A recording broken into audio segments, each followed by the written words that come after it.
Welcome to Securing the Future podcast with your hosts, Jesse Metters and Ramin Lamay, where we discuss the latest cutting-edge technologies and how they are affecting the security industry. Join us as we explore the latest advancements and discuss how these innovations are shaping the future of security.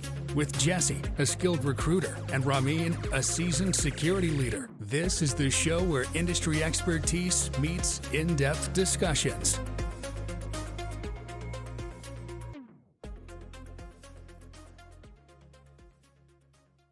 Welcome back to the show, everyone. We are real excited. We have a guest today, Kendra Cooley, who is going to be talking about is SOC 2 Type 2 dead? And this is an interesting topic, Kendra. And Kendra and I have known each other for a while. And she put out a post recently on LinkedIn that got a lot of comments and interaction. So we're really excited to have you on the show, Kendra. And as a starting point, would love to just have you tell everybody a little bit about your background. And I love to always hear the story of how you got into security. And then we're going to dive into this topic and go back and forth a little bit on just this change that we're seeing and you're seeing as well. On if you have a SOC 2 Type 2, so what? Like, are you really secure?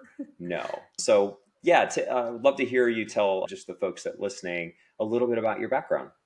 Yeah, sure. Well, first, thank you both for having me. I'm really excited to be on the podcast. So yeah, I'm Kendra Cooley. I've been in the security industry in some facet for about 13 years now.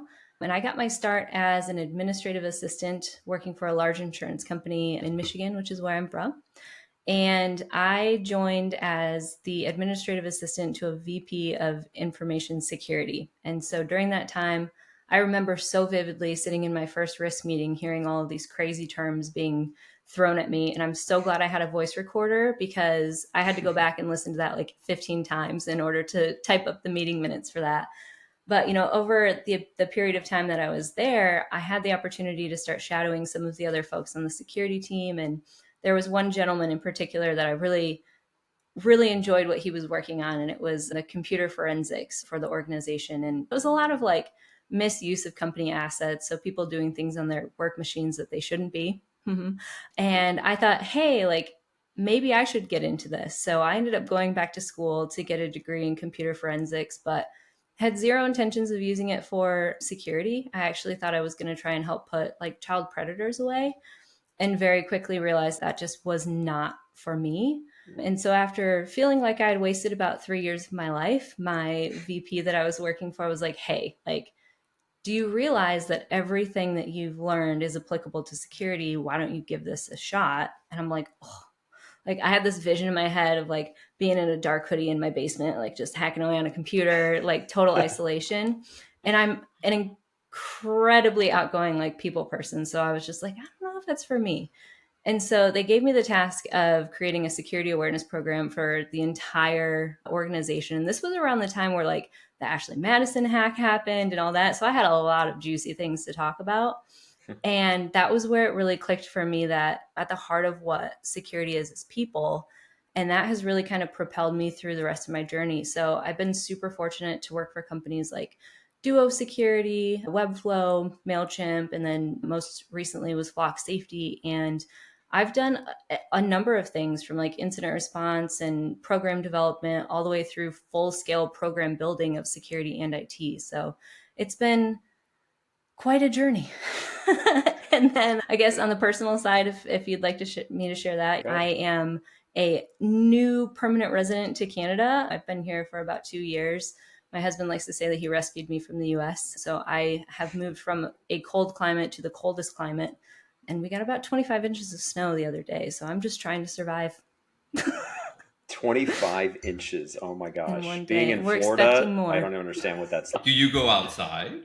I do, as little as possible. I'm trying to learn like to enjoy winter more. So we bought skis and stuff this year, but I swear I get bruises just thinking about going out on the ski slope. So I try to avoid it. I do love ice skating though. So like if I have to go out and do some winter activity, that is my jam. But skiing and I are still learning to love each other. Wow. Are you like out there doing triple sow cows, or are you like just basic? Just basic. I love your story. And I think what connects to me the most is I can hear your passion coming across, right? So your passion and having a mission, right? So wanting to put away child molesters or predators, whatever you called Mhm. it, that's a mission that you were connecting what you can contribute to. So I love that passion. And then you're pointing that to whatever you're working on. Yeah, I definitely agree. I mean, I was bummed that I couldn't make a go at that in my career, but I also just knew it takes a really special and I would say kind of like hardened person to be able Yeah. to handle that type of content day in and day out. And it's not me, it's not my personality. So I'm happy that I was able to at least take the skills that I learned there and turn them into something else. Yeah. Well, speaking of passion, I think it's a good transition. The passion that you have to see a true security program was, I think, part of what kind of spurred this idea to put your thoughts and tell us a little bit about how this post came out. They got like 300 different likes and multiple comments, and everybody in the security community seems like they're kind of chiming in on this. And I think it's a topic that we need to dive into, and that's why we wanted to have you on the podcast. But real quick, yeah, the story of how you came up with this was very interesting. Yeah, I was in the shower washing my hair on Wednesday morning and I was like, I don't know why I was thinking about SOC 2, but crazy shower thoughts. And it kind of hit me that all of the experiences that I've had over the last several years in either getting companies ready for their SOC 2 or like helping them build their programs and just kind of starting to see this shift with these SOC-in-a-box platforms coming on the scene more and more. And just what used to be when the SOC 2 audits rolled around, the whole company was like all hands on deck, like this is a big deal. And now it just seems like, for better or worse, in my post, I was nervous. I'll just say that about putting it out there because you never know what someone called them keyboard warriors, are going to say. So I was nervous about putting something out there that I felt was like somewhat controversial, not necessarily calling out any particular platforms, but basically just lumping a bunch of them together and saying like, look, I think that this is causing a fundamental problem in how we're approaching SOC 2. We've taken a framework or an audit and we've really just kind of narrowed it so much down and automated it beyond belief to the point where now it's like the responsibility of one person in an organization. And I don't really feel like that's kind of the heart of where SOC 2 or really any audit comes from. So the post came from a bit of disappointment. I also may or may not have poked at some audit firms by saying that I think they've gotten a little lazy in using these SOC-in-a-box platforms. And I would say overall, the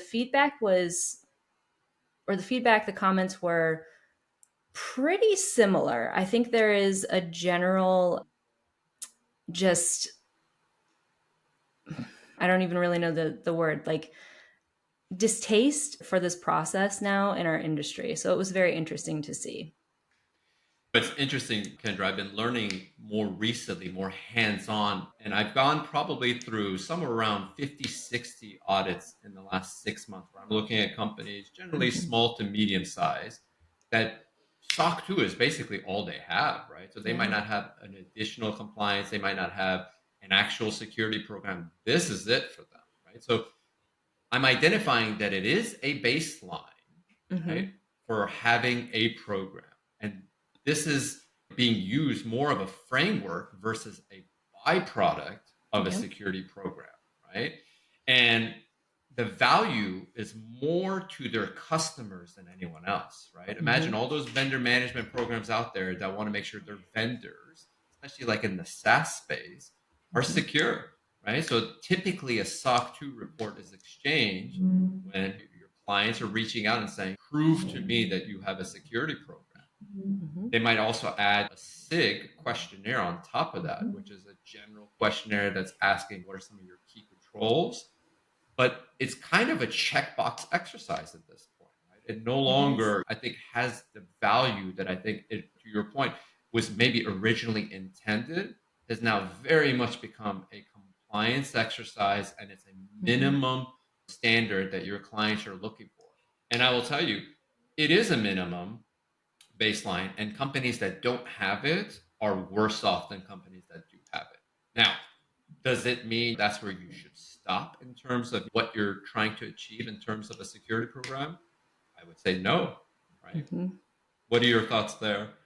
I completely agree with you. And I think that's the resounding sentiment that I was getting through a lot of the comments as well. It's like I do believe that there is a place for SOC 2. And for the last like 6 months, I was looking for my new role.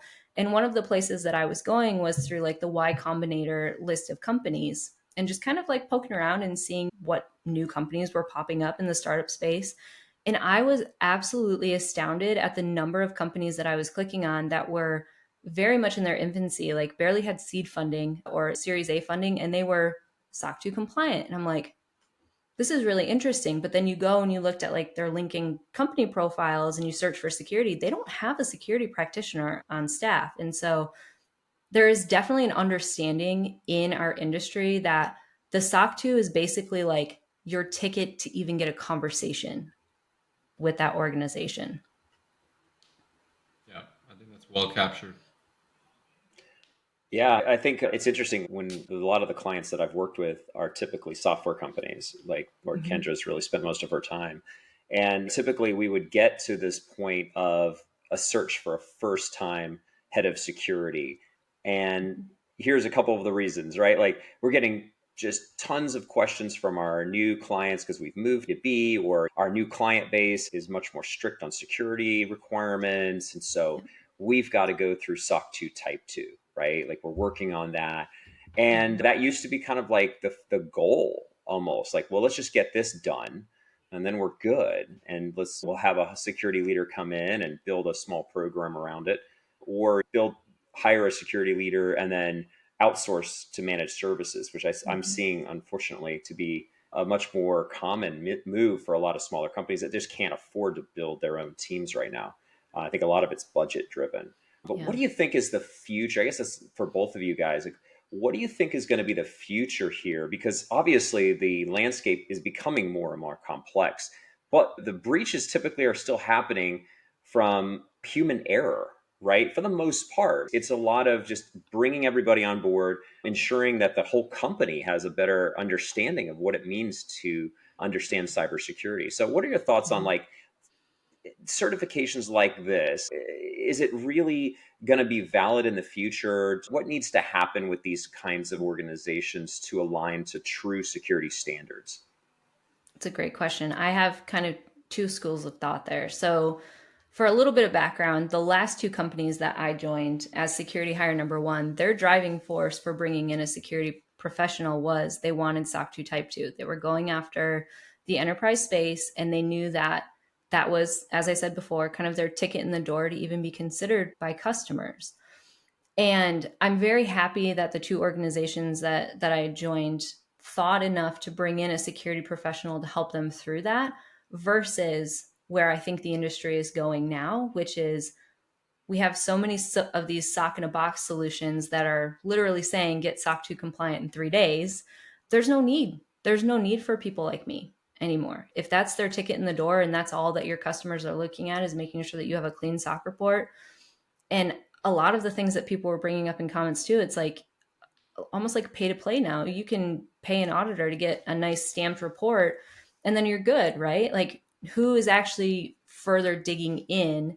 And I think it's going to be the larger enterprises who end up having to learn some tough lessons, or even some of those like small, medium businesses who end up learning tough lessons by trusting these third-party service providers and ending up with some type of data leak or whatever before they actually start to invest. So I almost see this as like a get rich quick scheme, almost like from the 90s, where people are just like, okay, how do we get from A to D as quickly as humanly possible without having to spend all of this capital, especially in a time where people are trying to cut costs and do more with less. And I see both sides of it, right? I think these SOC-in-a-box things have a place. I think as security practitioners, there are so many things on our plate on a daily basis. And so having that automation piece is great. But from my perspective, like I still want my auditor to dig in. I don't want them to come in and look at a dashboard and say, oh yeah, this all looks good. No, because I know what's hiding behind the curtain. And I want you to ask those questions. And I rely on my auditors to point out the things that need improvement, because that's how I get budget to continue to build my program successfully. Don't come in and just rubber stamp. Budget and value. Exactly. To add to what you said too, right? And I've been learning a lot more in this space since I've started consulting. Companies that are starting off, right? They're trying to stay lean, right? And as they grow, especially like in the SaaS space. So a SOC 2 is a way to at least get that conversation with customers without being thrown out the door, right? It shows that you have something without a whole lot of investment, right? Because if you hire a staff, if you go spend money on tools and technologies, these things cost money, right? You're going to be, most likely investing early in your life cycle before you're necessarily profitable, which is a challenge, right? So they're balancing risk that way, whether it's a calculated decision or uncalculated decision, right? Where it's unquantified risk. And a lot of times what I see is they chug along having a SOC 2 report and having cybersecurity insurance, and also like a managed services to do some of the services that are expected, like security monitoring. So it's really balancing those three things. And then that to them is enough for that moment in time until they get large enough where then it becomes a problem, where they have an event, to the example you used. So if I waved a magic wand, right, I don't know if I would do a whole lot different at an early stage for a company as well, right? But I think there are ways to bake security in, and I've seen a lot of this being well done. And those are some of the challenges you have if you don't have someone that's security minded early into your platforms. You're going to be creating tech debt for yourself, essentially, right? And the cost of paying that tech debt later down the road is going to be higher, right? So imagine you don't have security built into how you're authenticating with your application. Well, once that application is live and you have clients on there, it's going to be more expensive now to add the right controls later down the road versus early. So there are pros and cons on both sides. But if I had a magic wand and you asked me what would I do different to ensure compliance versus checking the box, is start relying on industry frameworks that already exist, right? Very similar to like a NIST cybersecurity framework or CIS frameworks, and map even your SOC controls to those, where being SOC compliant can be a byproduct of your security programs. They will be more investments up front, but you can also manage that as well with having a well-structured risk management program, right? Where maybe you're not investing in all those controls day one, right? You can add those as you go, but then you're prioritizing and you're discussing which ones are critical today and then which ones can wait. And then you can use that type of framework to continue your maturity going down the road. And I think it'll be interesting as we look at new regulations coming out. I'm not sure if you're familiar with like the SEC regulations that they want to, add more to any public companies. I'd love to get your thoughts there as well. How do you meet those type of requirements, right? Is that going to become another certification on top of a SOC 2? Is SOC 2 going to get revamped? Will that move the needle? I think those are all excellent questions. And I'm sure it's no surprise to those of us on the call and hopefully those listening, but like these frameworks are generally several years behind the current threats, right? I mean, like think about the fact that NIST only removed password rotation from their list of recommendations in 2018. Like we've all known for years and years that users just change a number at the end. That's not security. So as far as laws and regulations, I think that we have to move to a place where companies are held more accountable. But a lot of what we see today in terms of holding those companies accountable is once the breach happens and then they're found negligible. So it's more about taking like a proactive approach to these frameworks and the requirements of security and then actually making sure that they're followed. But I'm sure this is going to be kind of just like a continuous cycle where people are going to see this as an opportunity to automate something or like find an easy button. And we're just going to be back in this, like in this process. So I think a lot of what needs to happen. And again, there were a ton of comments on this in thread too. It's like leadership in these organizations have to actually understand what their threats are.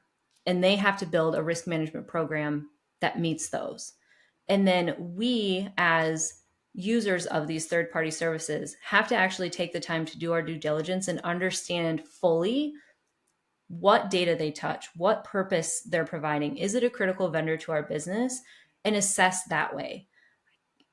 And again, more comments on this. Like, it's nothing that I'm saying here is anything that's like out of this world. The scope of these audits. If you read the scope of some of these SOC 2 reports, they're almost not even useless or not even useful to the platform that you're purchasing or the part of the tool that you've purchased. So we have to go in with such a fine-tooth comb to identify, like, okay, sales team, what was that tool that you wanted to use? Oh, well, the scope of the part of the product that you're looking at isn't even included here. So here's my questionnaire that I now have to send out. Well, you can answer anything you want to a questionnaire. There's no one there with a third-party attestation verifying that what they're saying is actually accurate. And 9 times out of 10, if you ask for like vulnerability scan results or things of that nature, they're not going to give that to you because that's internal use only. So where do we go from here? Like, it's an accountability problem. It's so many layers deep.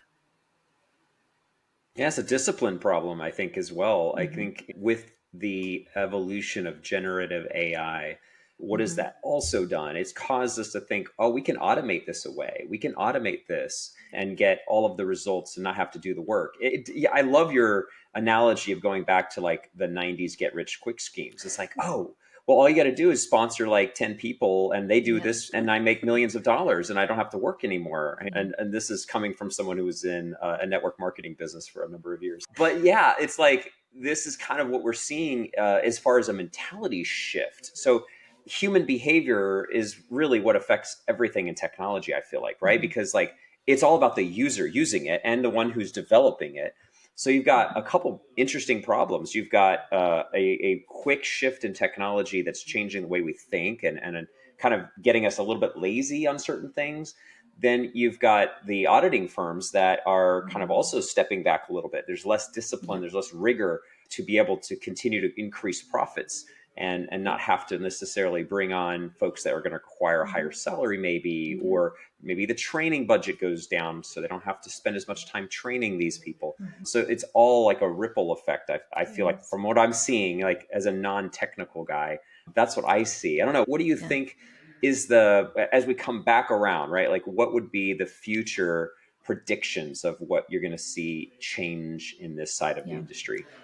Yeah. And I mean, before we go on to that too, I would like to say, like, to be fair to these audit firms as well, like, I don't think that it's realistic for us to expect the folks that come in and audit these systems to know every cloud software, every dev tool. Like, that's unrealistic. So in a lot of ways, these automation platforms are really helping to get that job done. And they're allowing these firms to hire folks probably at a lesser rate that can go in and get the job done, but maybe not to the same level of quality as we've seen in the past.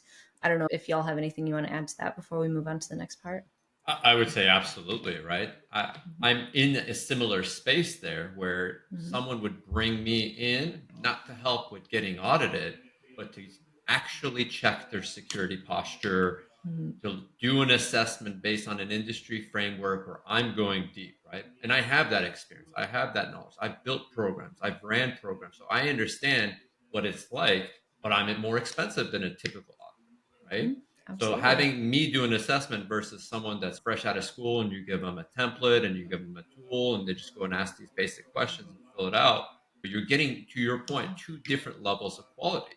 And that it's towards the demand. What is the demand asking for, right? They bring me along when they want those hard questions answered, not just checking the box, right? And then that's just the assessment side. What about validation? Are you actually testing your controls, right? That's even more expensive, whether you're doing a penetration test or you're looking for artifacts in terms of all the controls and seeing that the actual controls are in place and actually tested. It's another layer that we offer on the consulting side, but is it something that a company is going to invest in, especially when the requirement for them is just typically having that certification starting off with? Yeah. So it really goes more towards the mindset of people and what they need versus how the auditors are positioning themselves to provide that commodity service. Does that make sense? Absolutely. Yeah, absolutely. And I mean, as far as the predictions go, I have a long list I could probably get lost in. So we've already touched on a couple of them, right? So I think we're going to continue to see these SOC-in-a-box platforms create a space where organizations can at least get a start in that baseline of security without needing security presence necessarily on staff, which at the end of the day is going to end up saving them money. My fear there is that when the time comes to actually invest in security, whether it be because of a breach or a larger enterprise customer is demanding more from them, they will have invested so much going down perhaps a wrong path that now they have to undo what they did previously to kind of reset them back on track. Other predictions I have for SOC is that I think more and more security leaders are going to continue to hold them with less value and just start to probably come up with their own better third-party assessment process, which honestly I think is needed and valid anyway. But I think we're going to start seeing things that are a little bit more strenuous, like Microsoft's SSPA. I think it's what it is, SSPA. They have a pretty strenuous, like, third-party process that their vendors have to go through. And I think we're going to see more and more of that. A lot of the driving force for SOC 2 that I've seen for organizations over the past is not only that sales enablement, but also to get out from under all of those questionnaires. I don't think that the SOC 2 is enough anymore. I think that we've become too wise to the gaps and what's missing. And so we're going to end up seeing more questionnaires that are being requested to be filled out. So those are some of my predictions. I have more, but I'm curious if y'all have any thoughts too. I think you nailed it with really the tech debt response, right? So meaning companies will catch up and realize that they took the shortcut with a SOC 2 and now they have tech debt, right? So meaning they do an actual assessment based on an industry framework, and even those frameworks are limited. To your point, those frameworks aren't up to date to all the current threats, right? So then it becomes an investment, right? Are we going to be seeing more investment in security, more controls, more people, process, technology, right? And that to me is where I see it dying, right? How are you gonna bring people's awareness there, right? And that's where you have great leaders that think about security up front, and then you have leaders that don't want to invest in security and do the minimum that they need. And that's where I see like the SEC, at least for public companies coming into play, or other type of regulations that are going to raise the standards, what's required in terms of like a minimum investment in security. So I think to your point, we're going to see maybe more standards kind of being, here's your top security, here's your medium, and here's your minimum type of audits moving forward, right? Kind of different flavors to select from. And then if you do have events, those will be the questions that they ask, right? And then the tech that can be more expensive based on what you picked. But then I worry about, how do you raise the needle across the board versus one company at a time, right? How do you raise that awareness that this is what you should do? When companies rely on cyber insurance to help bail them out a lot of times, right?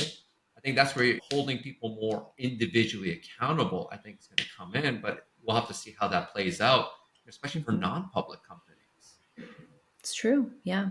A lot of the foundation for my post too was to start a conversation. I didn't anticipate quite as large of a conversation as it turned out to be, but I really do hope that like the AICPA like starts to look at the SOC 2 controls and actually like rethink about the threats that companies are facing today and how they can adjust what the language is there, and then firms come up with more standardization in how they're actually testing these controls to make sure that they are providing the adequate information and giving those qualified or unqualified opinions with a little bit more thought. Yeah, great thoughts, everyone. I think this was an interesting conversation. Kendra, we really enjoyed having you on the show, and keep up doing the great work that you are. And I think I love the just humble side that you bring to this industry, the just looking at what really works, and I guess, the practicality of how you approach security. It's just awesome to see, and I'm sure you're going to continue to grow and succeed as you continue your career. Thank you. I really appreciate that, and definitely enjoyed this conversation, and hopefully it continues to spark more conversation in the industry. For sure. Yeah. Thank you. Keep up the good fight, Thanks. Kendra. Thank you. Bye, all. Bye-bye. Thanks for listening to this episode of Securing the Future podcast with your hosts, Jesse Metters and Ramin Lemay. If you enjoyed, make sure to hit subscribe and leave a rating.